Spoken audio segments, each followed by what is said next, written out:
So next is to discuss about the certificate revocation concept. Okay, so before going to that, I'll make clear about this hierarchical architecture. I hope there might be difficulty for you to understand it. If you have not understood, I'll just take a few minutes to just make it clear. See, if this user 1 wants to communicate with U5, then he need or the certificate, okay, the public key of this person. If he wants to view the public key of this user 5, so then he has to authorize himself.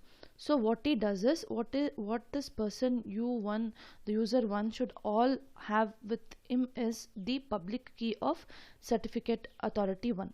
So what he does, he'll use the public key of certificate authority 1, okay, and he'll authorize himself. I mean to say the digitally signed data. So he has this UA1 would have digitally signed for the public key of CA3. So what this person does, he'll have the public key of CA1, he'll authorize himself, then he'll view the public key of CA3. Using the public key of CA3, he'll authorize himself for CA6. So then he'll view what? The CA6 public key. So next, using the public key of CA6, then he'll view the content of user 5. Okay, I'll repeat it. User 1 should have the public key of CA1. So using the public key of CA1, he'll authorize himself, and then he'll view the public key of CA3. Next, he'll use the public key of CA3 to view the public key of CA6. Next, he'll use public key of CA6 to view the public key of user 5. And then he'll send the messages, or he'll exchange the messages, or he'll start communicating with user 5. That is how the communication gets established in the case of hierarchical architecture. So this tree here, whatever it is appearing, it is a very simple one, but this will never happen because the tree will be very dense. So if it is dense, then this user 1 to go reach the user 5, he has to have like large number of steps. He has to go through large number of steps in this way to go reach the user 5 and authorize himself to fetch the public key of the user, that nth user. So next, to continue with the concept of revocation. So there are like what is, so in this topic you'll be understanding, you'll just try to understand what is the concept of revocation, when revocation is necessary, and how this revocation has got its limitation. Okay, so now when it comes to revocation, it is concerned with the validity period. So what if the validity period of a certificate is expired? So then I have to go revoke to the agency requesting for the extension of the certificate, or else the new generation of keys. Okay, so this should happen. But there are scenarios where the revocation has to be done before the validity period of the certificate gets expired. Say suppose if there is a person, an example here is, say if there is a person by name Prashant, and he was issued the certificate with a validity period between Jan 1 2017 to 31st December 2017. Say it happens that he'll quit the organization by April.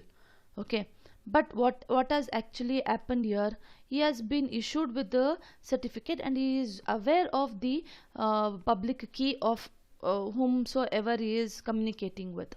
He might end up misusing that, because the end user would not be aware that this person has quit the job, because in that organization, instead of Prashant, some X would have started handling all his work.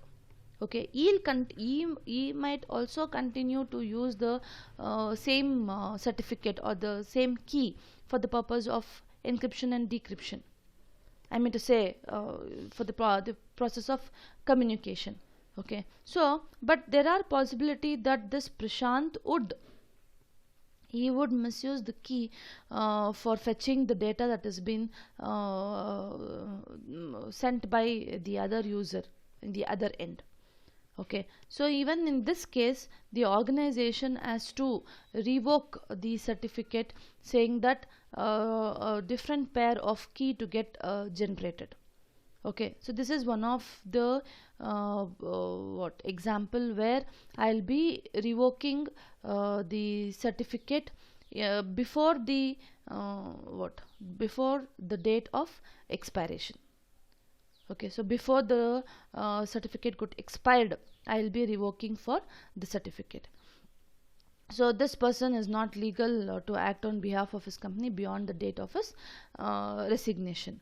Okay, second scenario is say if just look into this what diagram here. Say if the CA3 data is compromised. Okay, so what happens in this case? The user will feel that yes, he is communicating through this authorized certificate authority, and say if this certificate authority is been compromised, so then even in that case, the user will not be aware that he is not communicating to an authorized person.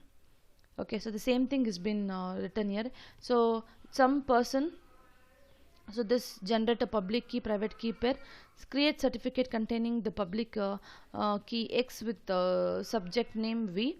So sign the above certificate using the compromised private key of CA3. So that is what the intruder does.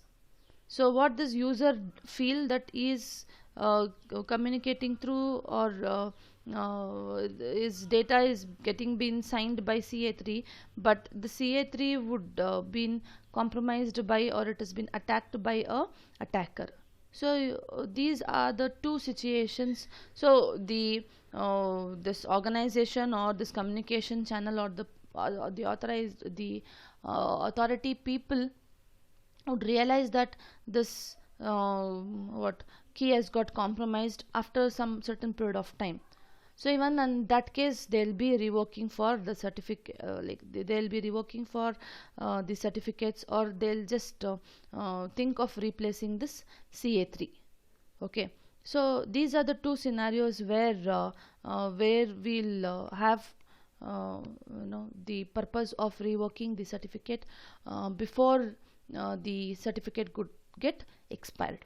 Okay, so what are the techniques that we have is, first technique what we have is this online certificate status protocol.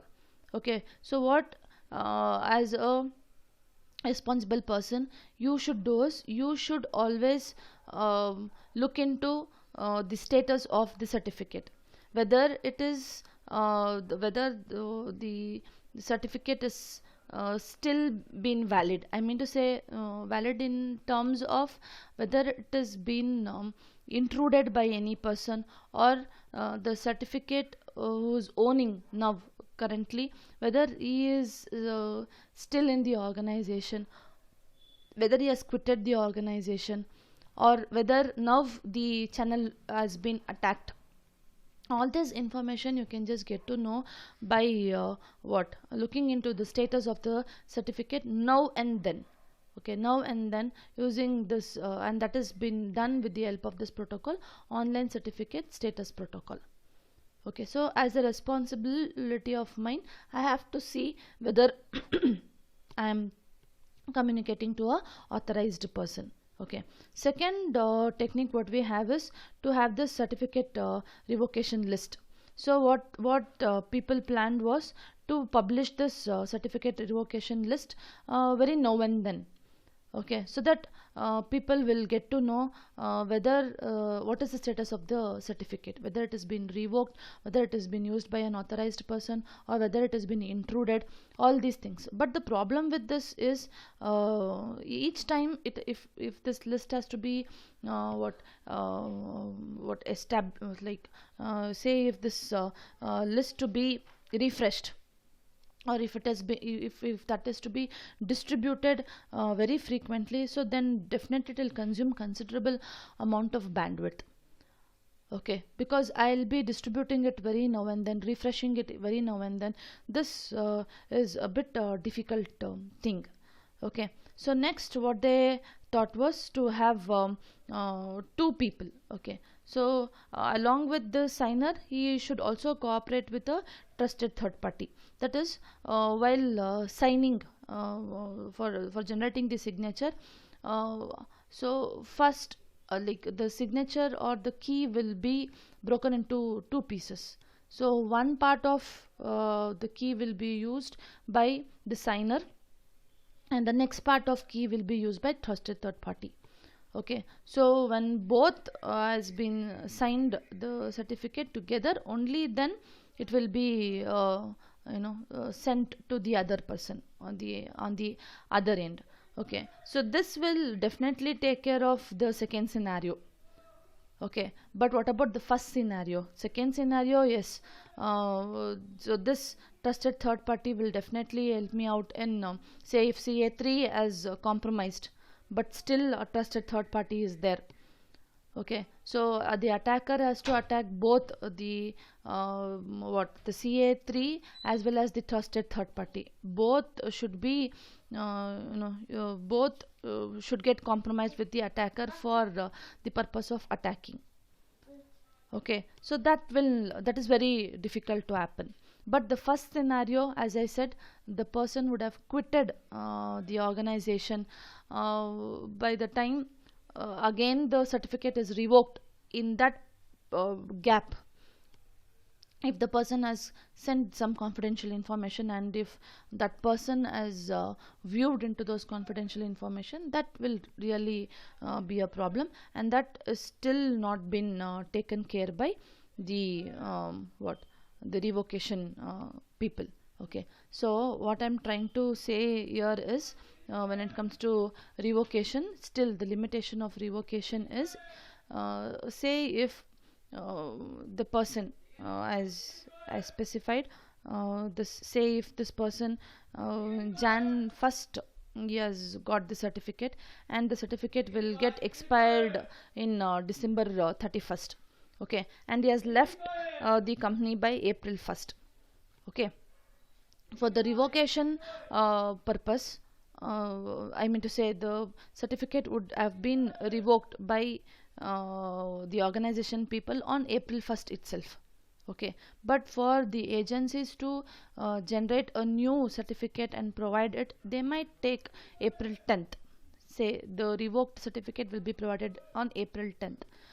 The period between April 1st to April 10th, so that 10 days is a very tedious one, because in those 10 days this person would misuse the details.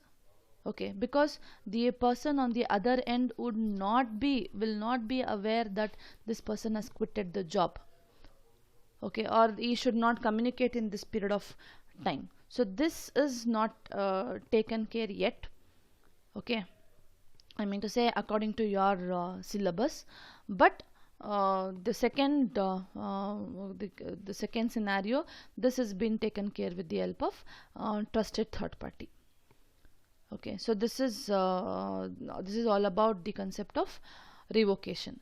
So next, moving on to the last topic, is identity based encryption. So identity based encryption is, say if the certificates are transmitted along with messages for the purpose such as authentication, signature verification, and encryption. Okay, so the certificates will be transmitted along with the messages. Okay, so the only reason why along with messages is for the purpose of the authentication, signature verification, and encryption.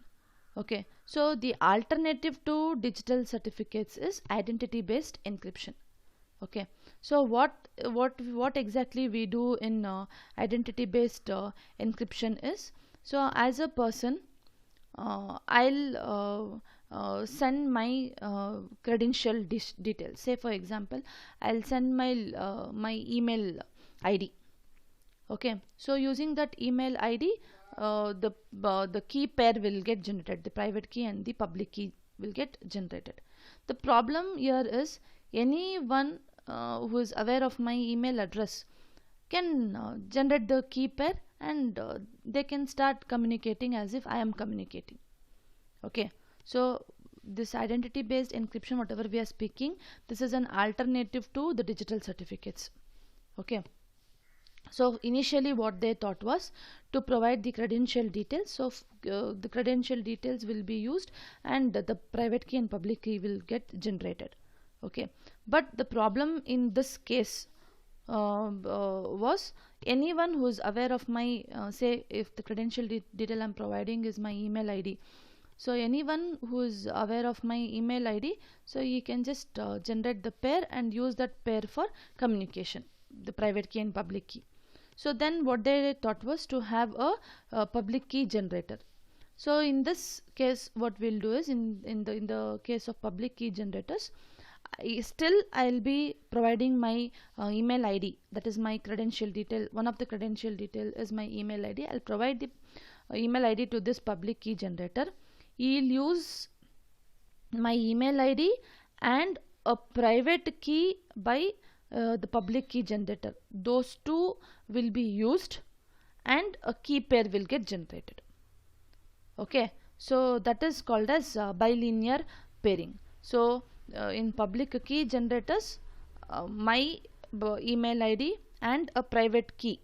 So private key of the public key generation. So both will be used, and then they'll securely transmit the private key to A. So what exactly happens, I'll tell you. Okay, see, the public key generator makes sure that the credential detail does indeed belong to A.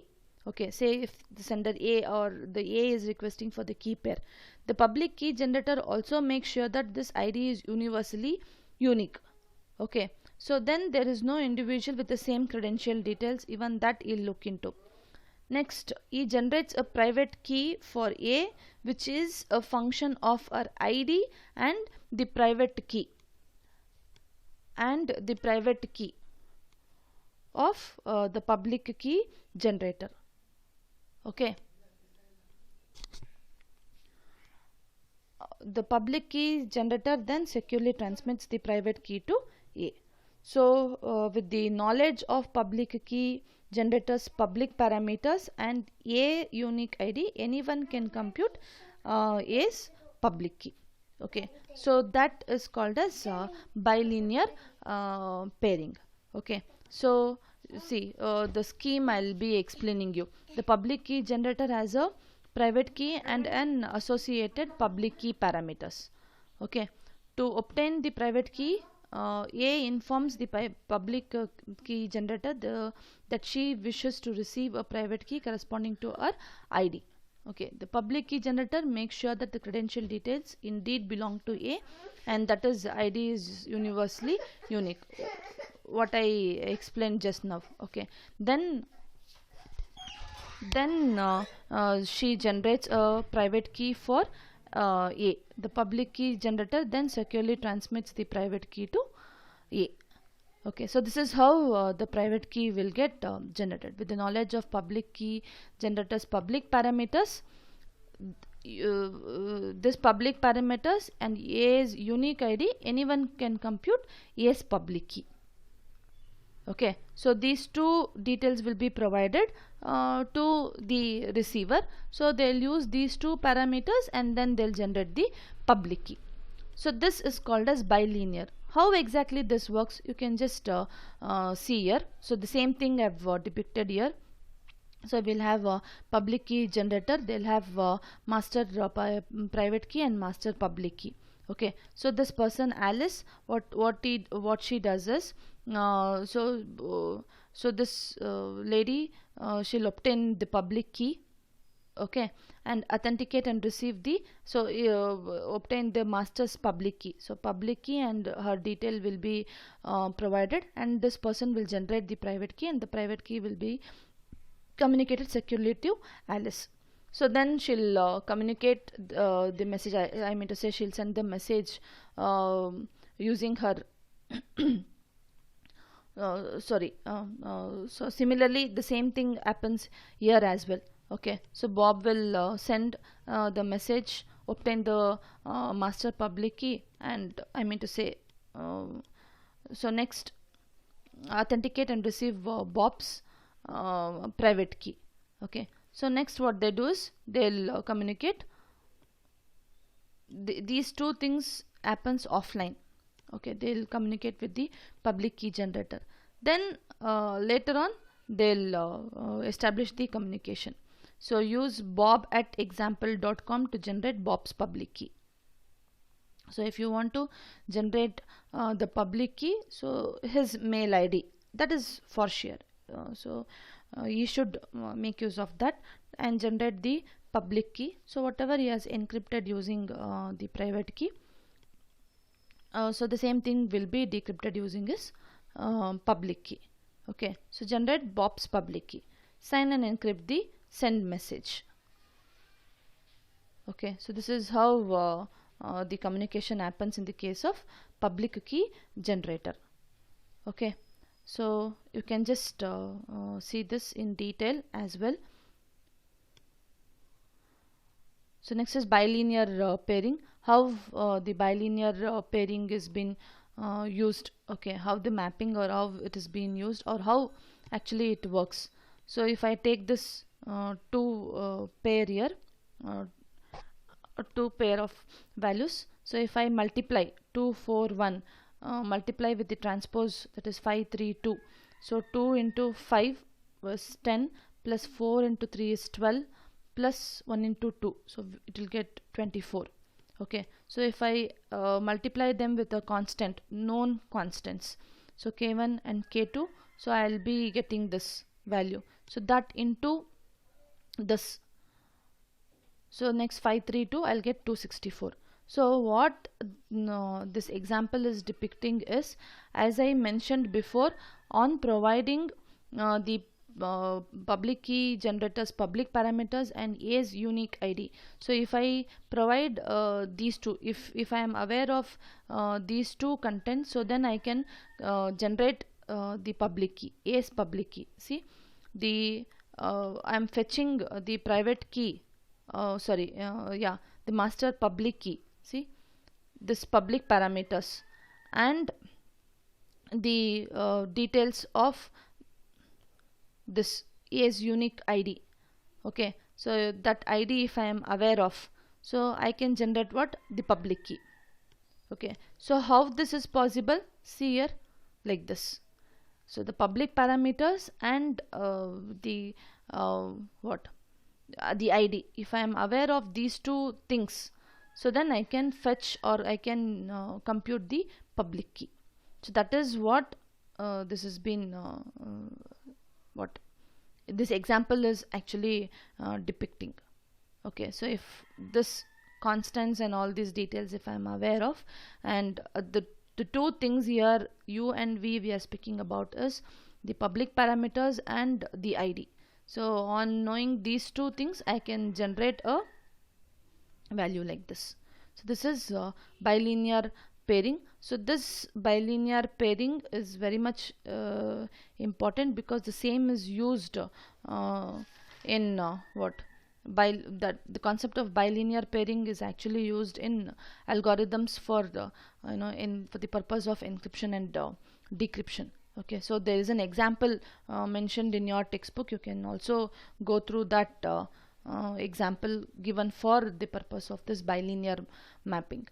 Okay, so please go through the textbook contents, guys. So this is all about the chapter key management.